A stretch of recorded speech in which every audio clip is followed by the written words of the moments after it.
Bună seara, stimați telespectatori!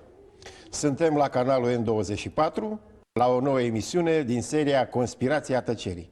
Emisiunea care vă relevă acele lucruri ciudate, bizare, stranii și insolite, care de regulă sunt ocultate cunoașterii dumneavoastră. Pentru început, vreau să mulțumesc tuturor telespectatorilor care prin SMS-uri, e-mail-uri, scrisori și telefoane mi-au trimis numeroase observații și multe sugestii în legătură cu emisiunea noastră. Și pentru că suntem la acest capitol, iată, de exemplu, o scrisoare foarte interesantă ne-a trimis-o domnul inginer Mihai Lupu, care ne prezintă niște subiecte extraordinare din zona cunoașterii, a frontierelor cunoașterii și pe care promitem ca într-o emisiune viitoare să-l aducem și să vi-l prezentăm cu noi teorii privind cosmogonia, gravitația, noi căi ale cunoașterii universale. Pentru că suntem la începutul emisiunii, vreau să vă spun că are o audiență bună și am primit chiar o carte foarte interesantă de la un telespectator de la Paris. Iată, aceasta este cartea, este vorba despre anul 2012 și ipoteza Gaia, deci Pământul materie vie și în același timp planetă vie. Vreau să vă spun că într-o emisiune pe care o vom face în viitor vom aborda și acest subiect, care este în momentul de față foarte acut datorită faptului că multe teorii au început din nou să vorbească despre ceea ce înseamnă viitorul nostru apropiat, referitor la acest an 2012, calendarul maiaș și noile predicții referitoare la următorii ani, următoarele decenii. În această seară facem o mică inovație și în același timp avem și o premieră, pentru că invitatul din această seară este de fapt o invitată, este doamna Melchior Ra. Să rămână, bine ați venit în studio. Bine v-am găsit, bună seara!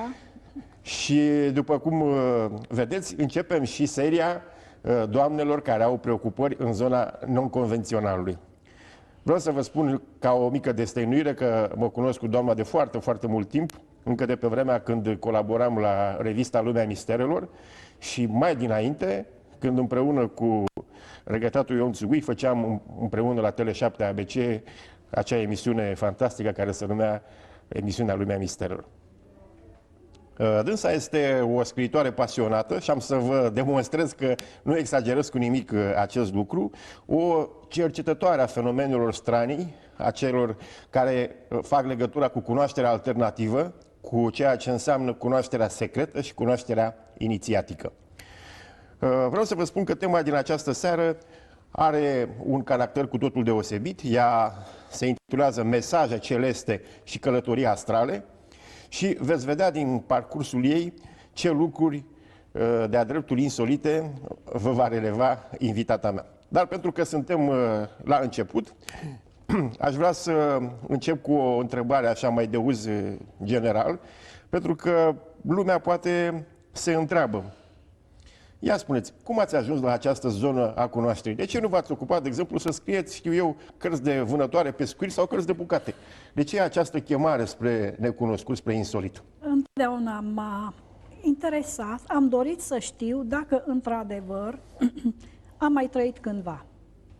Adică, cu alte cuvinte, dacă există reîncarnare. Și acesta a fost impulsul, pasul care l-am făcut, și de unde am pornit, din dorința de a ști dacă într-adevăr am mai trăit cândva. Ei, pornind de aici, am ajuns la cunoașterea și la concluzia că omul nu e numai trup, ci pur și simplu se compune din cele trei părți, trup, suflet și spirit. De aici a fost pornirea, dorința de a ști dacă scânteia divină din mine, spiritul meu, a mai fost întrupat cândva pe pământ. Am înțeles, interesant. Este chiar înălțător ce spuneți. Aș vrea să vă întreb ceva. O să prezentăm câteva din cărțile care le-ați scris, ele sunt multe, peste 20, dar aș vrea să vă întreb de regulă sau care sunt subiectele cele mai aproape de inima dumneavoastră și care le considerați că sunt explorate mai în profunzime. Prin călătorii astrale, de fapt, aceasta este metoda mea de a ajunge la niște informații, la niște cunoașteri, prin călătorii astrale, prin ceea ce numim noi, sau mai spunem meditație, rugăciune, meditație, prin care omul ajunge la o stare de relaxare profundă și prin puritatea lui, pentru că trebuie făcuți niște pași spre purificare, ajunge să acceseze anumite spații celeste, stări vibraționale, energii, unde află tot ceea ce dorește să afle. Iată, prin călătorii astrale, sau aceasta este metoda mea prin care am ajuns la diferite cunoașteri și am înțeles că trebuie să le ofer semenilor și m-a preocupat și am fost foarte, foarte atrasă foarte mult de ceea ce numim Egiptul antic. Ei, prin ceea ce făceam eu, am înțeles, am văzut, am vizualizat că eu am trăit cândva în acea zonă a Egiptului și chiar am văzut cum s-a construit ceea ce numim piramida lui Cheops sau Marea Piramidă, deși e foarte greșit, că nu aceasta este denumirea ei, ci piramida luminii celeste. Și acolo am descoperit, am văzut ce deține această piramidă și care e rolul ei la nivel de Terra. Știu că în aceste cercetări pe care le-ați făcut niște conexiuni și cu cultura noastră străbună, mă gândesc în special la cea dacică. Da. Care ar fi câteva din legăturile dintre vechiul Egipt și Dacia? A existat și există și acum o legătură foarte puternică între ceea ce numim școala inițiatică egipteană și școala inițiatică dacică. Și să nu uităm că marele spirit veghetor al zonei, Zamolc se numit, a fost inițiat în piramidă și a adus cunoașterea care a oferit-o discipolilor săi de aici, din această zonă. Legătura, foarte multe, chiar cultul soarelui. Strămoșii noștri, dacii, aveau cultul soarelui, să închinau soarelui, pentru că noi înainte să fim creștini, cei chiar din această zonă, să închinau soarelui, luminii. Sigur că nu era nicio greșeală și nu este nicio greșeală nici acum, doar că acum omul știe mult mai multe decât în vechime, cu mii de ani, când se credea că soarele este marele zeu. Dar, vă spun, nu este foarte greșit, pentru că așa cum pe pământ trăiesc oameni, tot la fel, în soare există viață și există entități foarte înalt spirituale care emană și emit lumină. Deci, iată că nu era foarte greșit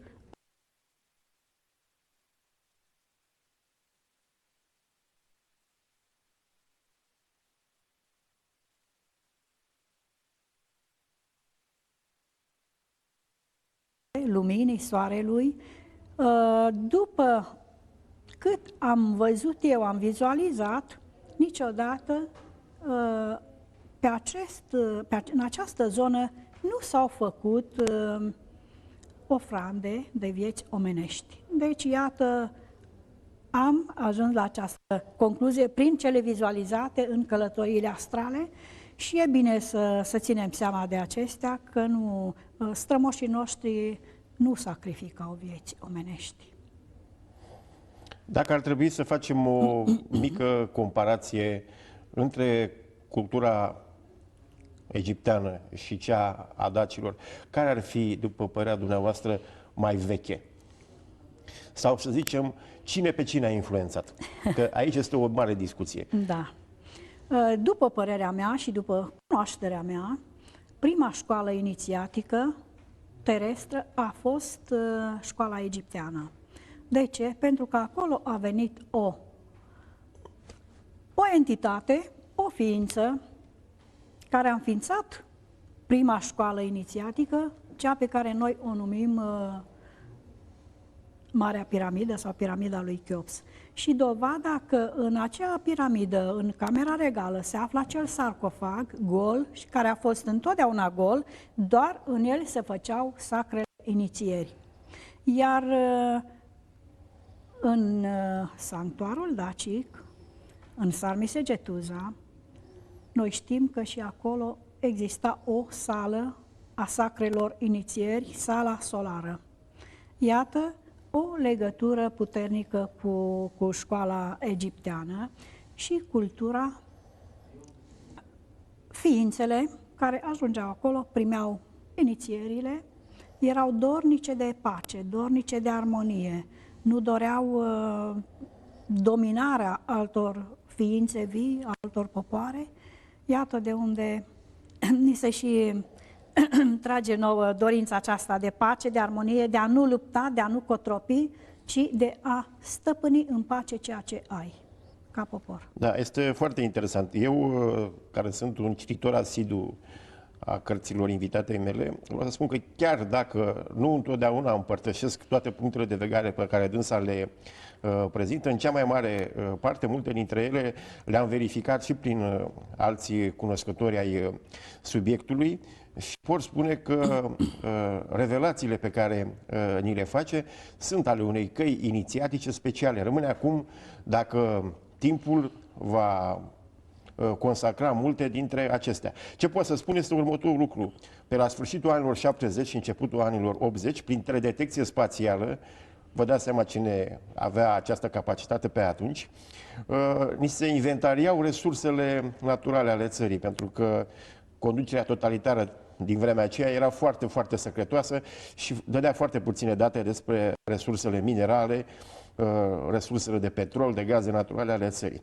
Și o astfel de putere străină care avea astfel de mijloace, cercetând prin zona Transilvaniei, în zona Sarmisegetuzei, au văzut ceva foarte interesant, că la o adâncime de câțiva metri sub ceea ce înseamnă actualele ruine ale acestei cetăți, se găsește o altă cetate, mult mai mare și mult, mult mai veche, ale unei civilizații ce se pare chiar antidovine.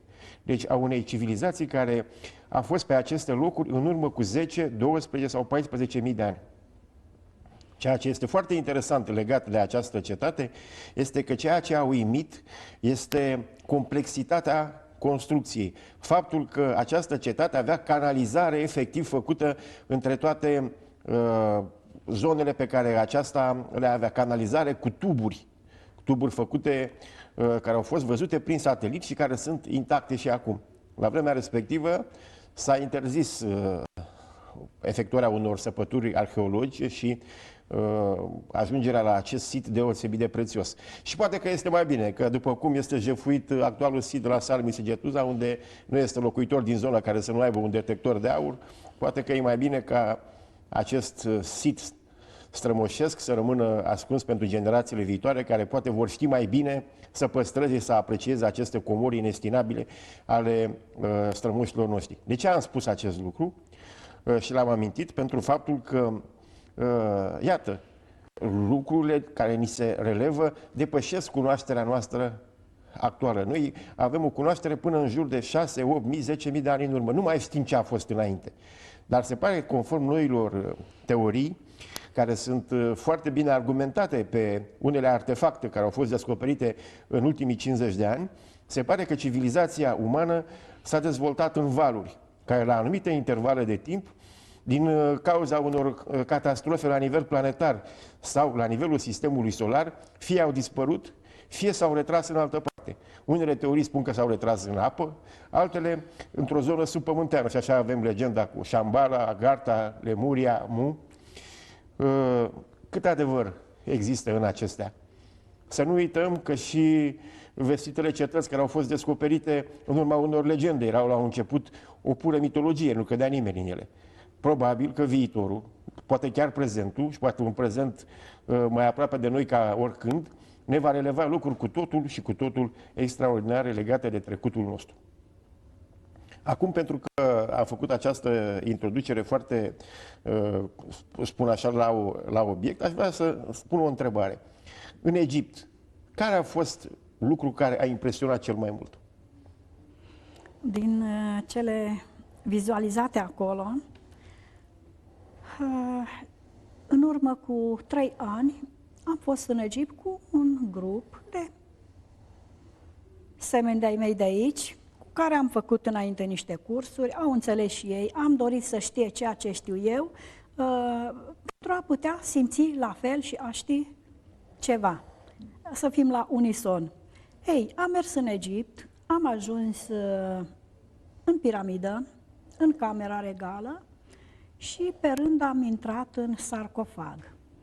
Ei, acolo e locul, pentru că piramida are o axă energetică, pe acea axă e așezat sarcofagul și asta în acel loc simți de fapt cât de efemer e trupul care se dematerializează, se descompune și totuși există acel ceva în interiorul omului care e mult mai mult decât trupul. Ei, așa am descoperit, să zic, prin propria mea lucrare, că trupul înseamnă foarte puțin și e păcat că oamenii se confundă atât de puternic cu trupul și nu cu scânteia divină, cu spiritul. Ei, acolo, în piramidă, am fost un grup de 30 de oameni, am intrat pe rând în sarcofag, am vocalizat anumite mantre, anumite cuvinte de mare forță, prin care pur și simplu energiile se mișcau și parcă se mișca și piramida odată cu energiile. Ei, am descoperit de fapt prin anterioare călătorii astrale a ajungerii mele în Egipt că piramida deține foarte multe taine și că e o legătură foarte puternică, deci între Egipt și Dacia, fosta Dacia, actuala Românie, prin ceea ce numim crucea energetică a Terei. Piramida, când ea a fost construită, e foarte sigur, am văzut aceasta, a fost construită în colaborare cu marțienii. Ei își spuneau vamfieni. Am vizualizat și am văzut toate etapele construcției piramidei, cum s-a lucrat, cum veneau navele nor, așa le numeau, și dădeau instrucțiuni celor pământenilor care lucrau la construcția piramidei. Și aceștia erau cei care au fost purificați. Și ne mirăm acum și ne uimim cum a fost construită, că nu existau macarale pe atunci. Am văzut foarte clar cum s-a lucrat. Grupuri de câte 12 inițiați, prin comandă mentală, ridicau blocurile de piatră.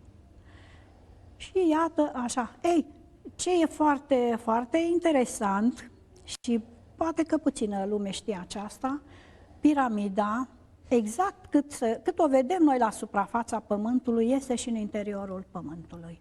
Exact aceeași formă, același format, același număr de încăperi, exact așa se află și în interior. Și acolo undeva se află niște, să le zicem, sarcofage cu niște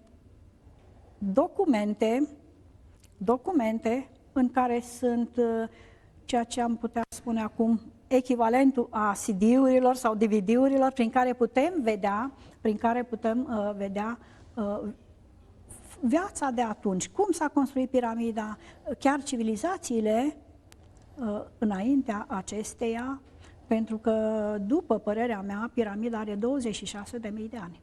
Dacă ea s-ar fi construit în urmă cu 3-4.000 de ani, nu? În timpul lui, cum se spunea că e construită de 2-3.000 de ani, nu ar mai fi nevoie, pentru că ce s-a construit atunci se știe cum s-a construit. E mult mai veche. În ea se află atâtea taine. Piramida a fost construită din dorința ca Pământul să rămână pe orbită, pentru că s-au adunat multe energii negative și era în pericol să iasă de pe orbită. Acesta a fost scopul construirii ei. Da, lucrurile, iată, sunt mai mult decât interesante și incitante totodată. Noi cunoșteam anumite lucruri, iată, ne sunt relevate lucruri cu totul noi. Dar, după publicitate, vom aprofunda și mai mult acest subiect. Suntem din nou în studio și pentru început aș vrea să vă prezint câteva lucrări pe care le-am primit la redacția emisiunii noastre de la editura și librăria Orfeu 2000. Iată un subiect deosebit care se află în dezbaterea multor specialiști. 2012, anul Apocalipsei sau Marea Translație. Vorbeam mai devreme și de cartea prezentată în limba franceză. Iată că este un subiect în vogă, un subiect care preocupă foarte mulți oameni. O altă carte interesantă, Medic de 3 corpuri, este doctorul Janine Fontaine. Cei care vor să acționeze nu numai asupra trupului, ci asupra sufletului și spiritului, pot citi această carte. O altă carte deosebită de Betty Eddy, Îmbrățișată de lumină. Este o carte profund spiritualistă, care se referă la unele revelații pe care autoarea le-a avut vis-a-vis de zonele celeste. O carte foarte interesantă a Andrei Emanuel Popescu, Asteroidul Zeiță. Vă recomand nu numai ca o lectură de relaxare, ci pentru a vedea un punct nou, interesant, cu privire la viziunile pe care fiecare dintre noi uneori le avem vis-a-vis de realitate. Și o ultimă carte, ea se numește 10 stropi care picură miere în suflete, de Dan Pavelescu, a apărut la editura Triumf. După cum vedeți, noi vă recomandăm niște cărți pentru minte și suflet, care să vă scoată din această abureală a societății noastre de capitalism sălbatic și de cumetrie. Pentru că am și glumit puțin, o invit în continuare pe doamna Melchior Ram să reia de unde a rămas în relatarea interesantă despre Egipt, dar nu înainte de a răspunde la o întrebare. Era vorba acolo de un singur sarcofag sau de mai multe? Și ale cui fuseseră aceste sarcofage? De fapt, noi știm că în sarcofage de regulă stau mumiile. Mumiile cui erau anterior în aceste sarcofage? În Camera Regală, sarcofagul acela a avut întotdeauna rolul de inițieri. Acolo era locul sacrelor inițieri. Deci nu a fost niciodată un cadavru. Ce se mai întâmpla? În timpul construcției piramidei, cei care mureau, cum zicem noi, treceau în alt spațiu ca spirite, corpurile lor erau ținute 3 zile în sarcofag. Apoi erau arse și se făcea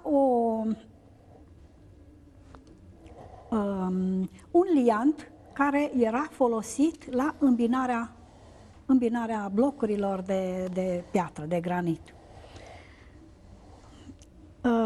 În sarcofagele din piramida inferioară, cea din interiorul pământului, se află ceea ce am putea numi o arhivă a trecutului vieții pe pământ. Și arhiva această arhivă este palpabilă, ea există, da, se poate vedea? Se poate sau vedea, numai un inițiat poate accesa o zonă spirituală deosebită? E materialul pentru că, de exemplu, acolo sunt cranii de cristal în care s-au inoculat imagini. Deci sunt palpabile, sunt materiale, dar cam greu de ajuns la ele pentru că nu se poate ajunge decât, sau cel care pătrunde acolo, pătrunde prin decorporalizare, până acum așa s-a ajuns doar acolo, prin decorporalizare și a luat la cunoștință ce se află acolo. Poate cândva se va ajunge și în corp fizic, pentru că ele sunt făcute și puse acolo cu un scop anume de a ajunge la cunoștința marelui public atunci când omul va fi pregătit să primească informațiile de acolo. Tot la fel, pentru că există legătura cea puternică între școala egipteană și școala dacică, avem și în țara noastră o piramidă exact pe jumătatea celei din Egipt, la scara 1/2, exact așa construită. O parte spre înalt, o parte spre adânc, în care se află, de asemenea, ca un fel de copii a documentelor care există acolo în piramida din Egipt. Mergând pe firul acesta, am descoperit crucea energetică a Terei. O cruce energetică existente pe Terra care ajută foarte mult la mișcarea de rotație și de revoluție a Pământului. Și iată că dovada, să zic, un argument al acestei existențe a piramidei din țara noastră este Sfinxul. Păi avem un Sfinx de care ne bucurăm de existența lui, dar nu știm să-l prețuim și nu îl îngrijim așa cum s-ar cuveni. Nu este îngrijit și nu este prețuit. Ei, Sfinxul acesta, între Sfinxul din țara noastră și Sfinxul din Egipt, există o legătură extraordinară energetică. Când dintotdeauna am iubit Egiptul și mi-am dorit să ajung acolo, dar nu speram, adică nu venea să cred că eu voi ajunge în Egipt. Și iată, am ajuns. Și cum și de ce a trebuit să ajung? Pentru că am venit cu, să zic, o misiune, anume la întrupare, așa cum vine fiecare dintre noi. Mă chema piramida, sarcofagul din Egipt, dar nu înainte de a ajunge aici, la Sfinxul din Bucegi, și mi s-a cerut să iau un pumn de țărână de la baza Sfinxului din țara noastră, să-l duc în Egipt, să-l depun la picioarele, la baza Sfinxului de acolo. De ce? Se cerea o... Putem spune de un ritual? Poate fi spus și un ritual, da. Ei, am făcut aceasta și atunci și mai profund s-a creat în mine dorința de a ajunge în Egipt. Și toate când e vremea se împlinesc. Iată, am plecat de aici un grup de 36 de persoane, am ajuns în Egipt, am depus acea țărână din zona țării noastre, de la picioarele Sfinxului de aici, la picioarele Sfinxului din Egipt, pentru o reconectare a energiei pe brațul crucii energetice principal. Mi s-a cerut să aduc de acolo, de asemenea, țărână, să depun la picioarele Sfinxului din zona țării noastre. Și am făcut aceasta chiar în această vară, din nou cu un grup de aproximativ 30 de persoane și am ajuns la Sfinxul de aici, am depus acolo țărâna unde s-a cerut, unde am fost îndrumați să depunem și vă rog să mă credeți că în acel timp a apărut un curcubeu frumos pe cer și toți au exclamat curcubeul și iată legătura noastră cu spațiul celest și cu entitățile de lumină și mai mult ca atât au apărut două OZN-uri. În imaginele din Egipt se pot vedea acestea, au fost foarte clare, foarte clare. Deci nici acum, și acum suntem supravegheați, așa cum a fost supravegheată construcția Marii Piramide, zis Marea Piramidă, Piramida Luminii Celeste, așa s-a numit dintr-un începuturi, și atunci am fost supravegheați din înalt de ființe super evoluate, pe care noi le numim extraterestri. Da, sunt extraterestri pentru că vin din afara Terei, dar sunt ființe super evoluate. Iată legătura foarte puternică. De unde legătura foarte puternică dintre cele două școli inițiatice, egipteană și dacică? Pentru că ne refeream la această cruce energetică a Terei, vreau să spun și un lucru mai puțin cunoscut de către mulți dintre semenii noștri. La sfârșitul anilor 90, când am fost vizitați de către Paco Rabanne, care, printre multe altele, era și un mare inițiat, un mare ocultist, avea un rang foarte mare în această ocultă mondială, în urma unui ritual care a fost efectuat lângă Casa Poporului, deasupra Bucureștiului a fost vizualizată această cruce energetică 2 zile la rând, cât el a efectuat acest ritual. Toată lumea era foarte entuziasmată, nimeni nu a putut să explice atât simetria acestui semn, cât și persistența, pentru că în jur de ora 10-11 apărea și până spre apusul soarelui putea fi vizualizată, indiferent dacă erau nori sau nu pe cer. De interpretări trebuie să știm că, iată, în jurul nostru există energii care pot fi accesate, pot fi comandate și la un moment dat pot fi, cum spunea invitata noastră, reconectate cu diverse alte puncte energetice ale globului. Știu că pentru mulți aceste lucruri par cumva ținând de un ezoterism foarte, foarte accentuat. Dar să nu uităm că în momentul de față noi suntem după o perioadă când vestitul materialism dialectic și istoric, legătura noastră pură și materială numai cu teluricul și ruperea noastră în legătura noastră accentuată, care am avut-o din vechime cu celestul, ne aduce iarăși încet, încet spre o cunoaștere paralelă, o cunoaștere alternativă, unde lucrurile se pare că nu mai sunt la fel cum le știam și unde, iată, avem și revelații a unor lucruri cu totul noi. Referitor la acest voiaj extraordinar și la acest schimb energetic care l-ați efectuat, ulterior au mai fost și alte, să le spunem, consecințe. Cei care au participat au avut ceva... Da, sigur, urmări? că da. Urmări pozitive.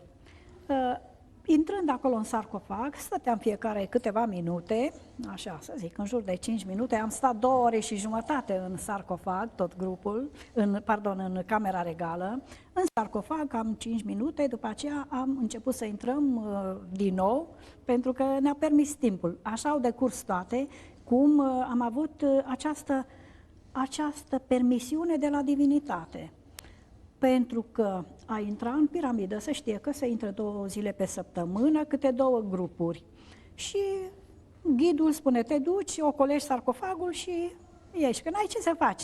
Ei, noi am avut ce să facem. Pentru că toți eram niște inițiați, am vocalizat anumite mantre, așa, și ni s-a deschis această posibilitate. Haideți să facem o mică pauză, da. Pentru că poate avem între telespectatori care nu știu. Să lămurim ce este aceea o mantră. O mantră este un cuvânt de mare forță, un cuvânt de putere. Omul trebuie să știe ce cuvânt anume, ce mantră, ce cuvânt îl poate ajuta pe el. Ori noi acolo am folosit... Dați un exemplu, dacă se poate. Un exemplu? De exemplu, cuvântul iubire e o mantră. Dacă trăiești ceea ce rostești, ceea ce mentalizezi, ai sentimentul, ai starea, e o mantră. Nu trebuie neapărat să mergem la mantre, știu eu, din alte culte, din alte religii. Să vă spun așa, eu când am început să fac pași în spiritualitate, am folosit mantra, cuvântul Isus. Pe mine această mantră, mie mi-a deschis toate porțile posibile și imposibile la care n-aș fi sperat vreodată. Deci, am folosit această mantră. De ce? Când folosești un cuvânt de mare forță, chiar numele unei entități de înaltă vibrație, ce facem? Emitem un gând, dacă o mentalizezi. Emiți un gând, o energie care... Energia se duce acolo unde e direcționată să meargă. Ne conectăm în lumina, în forța entității căreia îi mentalizăm. Putem vorbi de mantre pozitive și mantre negative? Eu să știți că am lucrat numai pe pozitiv. Și, nu, deci nu ce ați făcut ca experiență, da, ci ce există ca realitate în această zonă spirituală. Da, sigur, pot să existe și mă îndoiesc. Adică știu că sunt persoane care lucrează pe negativ, dar e groaznic pentru că orice gând emis, orice gând cândva se întoarce înapoi la emițător. Și cine are necunoașterea și neiubirea față de toată creația, face așa ceva, dar va avea de suferit crunt. Eu, în toate călătoriile mele astrale, nu am văzut entități neluminoase, negative, pentru că contează foarte mult ce ești tu ca stare vibrațională, ca frecvență vibrațională aici pe Terra. Ori dacă aici în corp emiți gânduri pozitive, gânduri frumoase de iubire spre toată creația, deci nu numai spre om, nu ai cum să te întâlnești în călătoriile tale cu entități neluminoase, care mulți spun că au întâlnit fel de entități, balauși, mai știu eu ce crocodili care le-au speriat. Nu, ne întâlnim și vom întâlni întotdeauna cu ceea ce rezonăm. Dacă aici ai un autocontrol asupra gând, cuvânt și faptă, nu ai de ce să te temi că acolo vei întâlni ceva neluminos. Deci vă spun, pentru mine pot să spun că nu există entități neluminoase, că nu le întâlnesc, că nu rezonez cu ele. Dar cei care, să zic, merg pe mantre, pe cuvinte de mare forță negative, sigur că le pot întâlni. După o astfel de experiență, o persoană care a participat, să-i spunem, nu neapărat la o călătorie de studiu, hai să zicem de pelerinaj, se întâmplă ceva cu spiritul ei, se simte o oarecare schimbare atitudinală față de el, față de cei apropiați? De exemplu, să vă dau răspunsul la întrebarea anterioară, cei care am intrat în sarcofag, păi au fost persoane cărora s-a declanșat clarvederea, clarauzul. La fel se întâmplă și în pelerinaje. Sigur că da. Acolo unde merg mulți, e multă lume și toți cu gând curat, sigur că se creează un câmp energetic, da. un egregor, un câmp energetic puternic care declanșează în om niște capacități. Adică îi mai pune ceva în mișcare acolo în circuitele lui neurocerebrale, se mai activează ceva. Iată că este foarte important să ai de-a face și să fii în preajma oamenilor care gândesc frumos, gândesc pozitiv. Pentru că și doi oameni, dacă stau de vorbă, nu sunt de aceeași frecvență vibrațională, se face întrepătrunderea biocâmpului lor. Ei, se întrepătrund cele două biocâmpuri energetice și se face un transfer. Vrei, nu vrei, ca în vasele comunicante, se face un transfer de la unul la celălalt. Sigur că cel care a avut frecvența vibrațională mai joasă beneficiază, se va simți foarte bine și încă te va căuta de multe ori să stea în preajma ta, că după aceea să simte bine. Cel care are puterea să-și refacă frecvența vibrațională prin ceea ce este el, gândire pozitivă, gând, cuvânt și faptă, sigur că se va lumina din nou, va aduce lumina în interiorul său prin ceea ce gândește și cum gândește. Prin ceea ce faceți, credeți că aveți un fel de misiune spirituală, sunteți un fel de mesager?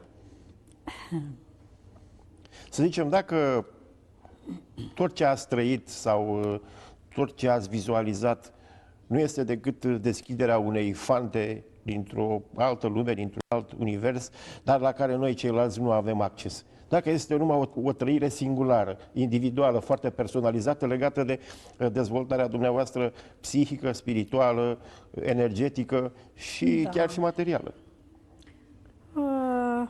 În mine s-a produs o schimbare, o transformare foarte puternică, foarte mare, după ce am început să fac pași în spiritualitate. Zic spiritualitate și nu neapărat ezoterism. Pentru că vă spun, mantra mea de bază a fost cuvântul Iisus, deci eu am mers prin creștinism. Ei, dar tot ceea ce am vizualizat și unde am fost condusă, să zic, am cunoscut viața pe alte planete. Mie mi se cerea ca întotdeauna să vin să împărtășesc semenilor mei. Vă rog să mă credeți, eu n-am avut nicio intenție să scriu vreo carte. N-am avut această intenție, nu. Un om simplu care s-a mulțumit cu viața lui, ei, și iată, mi s-a cerut și parcă nu venea să cred. Am început să public niște articole care reprezentau călătoriile mele astrale, ca la urmă exact editura, unde trimiteam pentru o revistă, mi-au scos primele cărți, editura Solteris se numește. Deci, e un destin, omul vine cu un program la întrupare și programul acela se derulează. Deci, pe mine nu m-a interesat să scriu cărți. Mie îmi plăcea să scriu poezii, asta mă atrăgea. Dar acum îmi dau seama că, de fapt, a scrie poezii, prin aceea eu am fost pregătită să pot scrie cărțile în proză care le-am scris. Da, vom continua această dezbatere mai mult decât interesantă. Iată niște dezvăluiri cu totul și cu totul speciale și vedeți cu câtă acuratețe și sinceritate ne sunt dezvăluite. După pauză și publicitatea care urmează imediat, o să vă prezentăm și câteva din cele 20 de lucrări ale invitatei noastre, care veți vedea că abordează niște subiecte cu totul și cu totul speciale și deosebit de incitante. Publicitate. Deja mă simt și eu conectat la astral și probabil că am să mă duc acasă, am să iau astrovisul, că ăsta este obiectul, mobilul care ne duce în aceste spații cu totul și cu totul celeste și probabil că am să fug și eu puțin, măcar cu gândul până în Egipt. Iată-ne din nou în studio și în perioada mică de timp care o mai avem până la sfârșitul acestei emisiuni, am să o rog pe invitata mea să se refere puțin la subiectele care le-a abordat în cărțile pe care le-a scris și am să prezint câteva, vă spun, dintre ele, pentru că e un team cu totul serios, dar vreau să vedeți preocupările unei femei din ziua de astăzi care se preocupă de spiritualitate, se preocupă de iluminarea și a celor din jurul său, ne inițiază în lucruri cu totul și cu totul deosebite și deschide o fereastră. Dacă și noi vom vedea aceste lucruri minunate, va fi foarte bine că ne vom îmbogăți atât sufletește cât și cultural. Iată o carte din Tainele faraonilor. Da, dovada că eram atrasă de Egipt. În această carte am descris viața, nașterea și a lui Nefertiti, a reginei Nefertiti. De ce? Pentru că se știe ceva foarte greșit despre ea, nu se știa cine a fost, de unde a venit și iată, în această carte am descris cum a luat ea ființă pe pământ și a avut un rol foarte însemnat. Iată, școala inițierii astrale. Aici este vorba de școala inițiatică din interiorul piramidei, din Muntele Retezat. Acolo se află școala Fructul noastră. crinului. Fructul crinului. Aici fac referire la stările vibraționale înalte. Și un alt crin. Da, Crinul de lumină. E cartea mea de suflet, cartea mea de poezii, prin care am ajuns să scriu, de fapt, celelalte cărți. Iată că avem și prieteni astrali. Alec, prietenul meu astral, este o entitate care m-a condus pe o planetă anume și am descris viața de pe acea planetă. Melchior Ra, revărsarea lumii. Revărsarea luminii, da. Aici ceva ce s-a întâmplat în pădurea Baciu. Pădurea Hoia Baciu, dar da, e interesant, poate odată într-o emisiune vom sta de vorbă despre acest subiect. Iată, Călător pe o rază. Da, aceasta este o carte care acum e reeditată, a apărut inițial în 3 volume, unde am descris călătoriile mele pe o navă extraterestră, să-i zicem, așa cum ne place nouă să zicem, o navă care survolează Terra. Și toate călătoriile mele, incursiunile acolo, le-am descris în această carte. Crucea energetică a Terei de care vorbeam Da, crucea energetică a Terei, se vede clar legătura noastră cu Egiptul, dacă îmi permiteți un pic. Deci, aici Egiptul, aici Dacia, aici Sardinia și aici Turcia. Iată, pe aceste brațe ale crucii sunt piramidele întregi. Aici sunt numai pe jumătate. Și despre aceasta se poate vorbi mult, despre crucea energetică, iar la intersecția brațelor crucii, ce credeți că se află? Muntele Athos. Și aceasta spune din nou multe. Încă o carte, Melchiora, Shaumbra. Ea e foarte incitant titlul. Da, Shaumbra înseamnă grupul de oameni sau oamenii care trăiesc în clipa prezentă, nu ancorați în trecut, că e foarte dăunător să trăim în energiile trecutului. Taina reginei Semiramida? Da, taina reginei Semiramida am descris de ce și cum a construit grădinile suspendate și este foarte interesantă viața ei. Taina profetului. O carte interesantă, Taina profetului? Da, profetul Mohamed. Mohamed a avut și el într-adevăr revelații și am descris aici, noi nu trebuie să să nu credem în profeții și, știu eu, inițiația altor religii. Fiecare religie are un rol și un rost anume pe Cetatea Terra. Devei și secretele sale. Și aici e o formă piramidală și să nu uităm, școala de gimnastică este ia să chiar ne la spui bazele ei. Planeta Vanfim, Planeta Da. Marte, nu? Prima mea cărticică, cea care de fapt eu trimiteam niște articole la revista Solteris, le-au cuprins într-o cărticică. Oricum, vreau să spun că deja mă simt așa strivit sub tancul de înțelepciune. Eu personal îți mulțumesc foarte mult pentru că ai onorat emisiunea cu prezența.